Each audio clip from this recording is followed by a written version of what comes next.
1806, William Colgate was selling soap and candles out of a tiny shop on Manhattan's Dutch Street, scraping by in a city crowded with competitors. Nearly 2 centuries later, his name would be inside the bathrooms of over half the planet's population, but the road to dominance was paved with something far darker than minty freshness. Colgate has faced accusations of using microplastics that poison oceans, triclosan that disrupts hormones, and marketing campaigns in developing nations that shame entire cultures into abandoning traditional practices. In India, the company fought legal battles over hazardous waste dumping.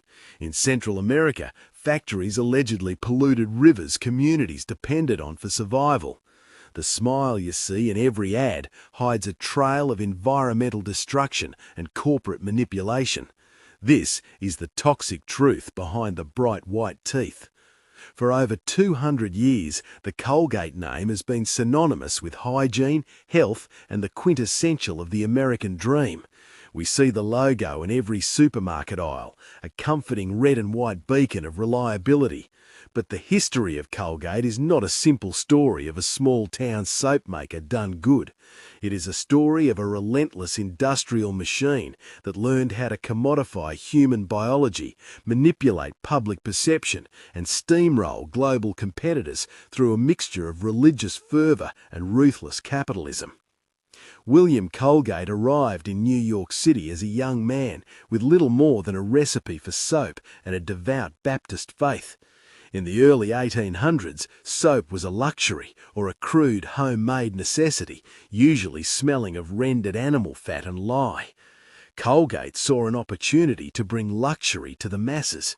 He didn't just sell cleanliness, he sold the idea that cleanliness was next to godliness, literally. He became famous for tithing 10% of his income to the church, a move that polished his public image, while his factory chimneys began to choke the Manhattan skyline with the stench of industrial-scale fat rendering. By the time William died in 1857, the company was a regional powerhouse. But it was his son, Samuel Colgate, who realized that soap was a finite market. To truly conquer the American household, they needed a product people didn't just use once a week in a bath, but something they used every single morning. They needed to move from the body to the mouth. In 1873, the company introduced its first aromatic dental cream. At the time, most people clean their teeth with crushed oyster shells, charcoal, or brick dust. Colgate's product was sold in glass jars, a dainty and refined alternative to the abrasive powders of the past. But jars were clumsy and unhygienic. The real revolution came in 1896, when the company took a cue from the art world. Seeing how painters used collapsible lead tubes for their pigments, Colgate introduced the ribbon dental cream. It was the birth of the modern toothpaste tube, and it changed the world. But this innovation wasn't just about convenience, it was about creating a ritual. Through massive advertising campaigns in the early 20th century, Colgate helped convince the public that bad breath was a social death sentence and that film on the teeth was a precursor to moral decay. They turned a biological reality into a source of shame, then sold the only cure. As the 20th century progressed, Colgate didn't just grow, it mutated. In 1928, it merged with the Palmolive Peat Company to form Colgate Palmolive Peat. This wasn't just a merger, it was a mobilization of forces. Palmolive brought with it the world's best-selling soap made from palm and olive oils. This gave the company a stranglehold on the two most essential liquids in the American bathroom. By World War II, Colgate was a global behemoth, supplying the military with hygiene kits and ensuring that every soldier returned home with a lifelong addiction to their specific brand of minty paste. However, the post-war era saw the beginning of the chemical arms race that would eventually lead to the company's modern controversies. To stay ahead of its rival, Procter & Gamble, Colgate began infusing its products with increasingly complex chemical compounds. They added fluoride, which became a cornerstone of dental health, But they also began experimenting with additives designed to keep the paste shelf stable for years and to create the foaming action that consumers had been conditioned to believe meant the product was working. One of these chemicals was triclosan. For decades, Colgate-Palmolive marketed its Total toothpaste as a breakthrough in antibacterial protection. What they didn't tell the public was that triclosan was a potent endocrine disruptor. Studies eventually linked it to antibiotic resistance, thyroid issues, and even the promotion of cancer cells. While the FDA eventually banned triclosan from hand soaps, Colgate fought tooth and nail to keep it in their toothpaste, claiming the risks were minimal compared to the benefits of fighting gingivitis. It wasn't until 2019, after years of mounting public pressure and a wave of lawsuits, that they finally reformulated their flagship product to remove the chemical. They had profited from a potential carcinogen for over 20 years while marketing it as the ultimate health product. The environmental cost of Colgate's dominance is perhaps even more staggering.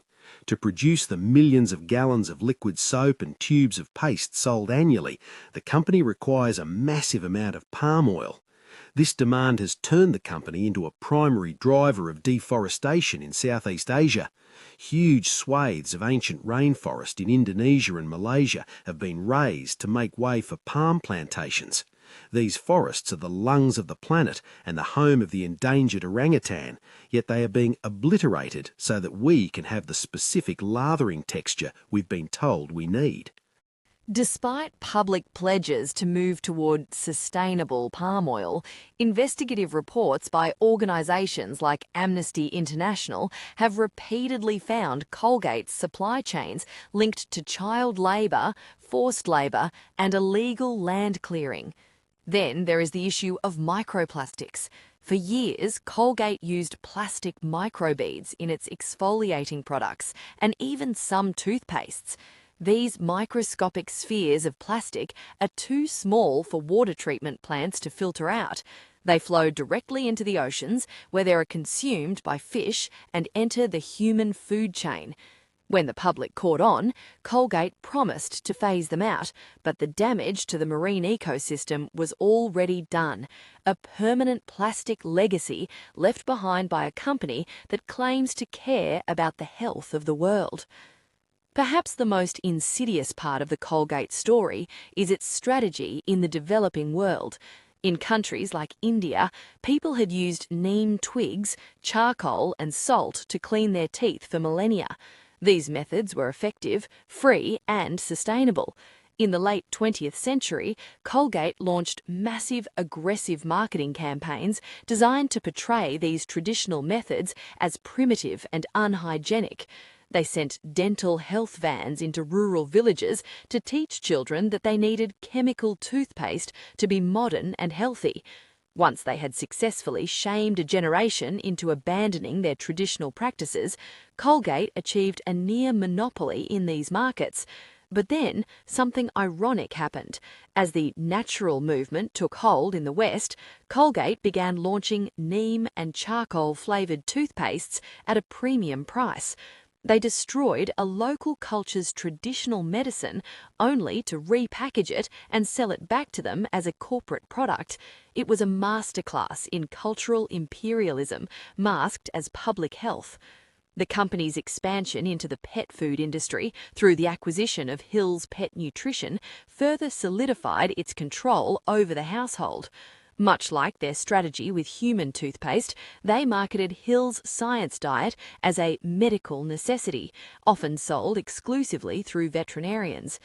By controlling the channel of recommendation, they could charge exorbitant prices for kibble that critics argue is often filled with the same low-quality fillers found in cheaper brands. They turned the family dog into another recurring revenue stream, leveraging the trust people have in their doctors and vets to move product. Today, Colgate-Palmolive is a corporation worth over $60 billion. Its reach is so vast that it is estimated their products are in 60% of all households on Earth. It is a level of market penetration that even Coca-Cola struggles to match. But this empire was not built on just a better soap or a fresher paste. It was built on the ruthless exploitation of natural resources, the aggressive lobbying of health regulators, and a marketing machine that knows how to turn your most basic anxieties into a quarterly profit. The company now positions itself as a leader in sustainability, touting its recyclable toothpaste tube as a major environmental victory. But critics point out that this is a drop in the ocean compared to the millions of tons of non-recyclable plastic they have pumped into the environment over the last century. It is the classic corporate playbook: create a massive global problem, profit from it for decades, and then release a minor performative solution and ask for a round of applause. When you stand in front of the mirror tonight and squeeze that ribbon of white paste onto your brush, you aren't just engaging in a simple act of hygiene, you are participating in the endpoint of a global supply chain that spans from the scorched earth of Indonesian rainforests to chemical labs in New Jersey. You are using a product that was born in a New York soap shop and grew into a monster by convincing the world that its natural state was dirty.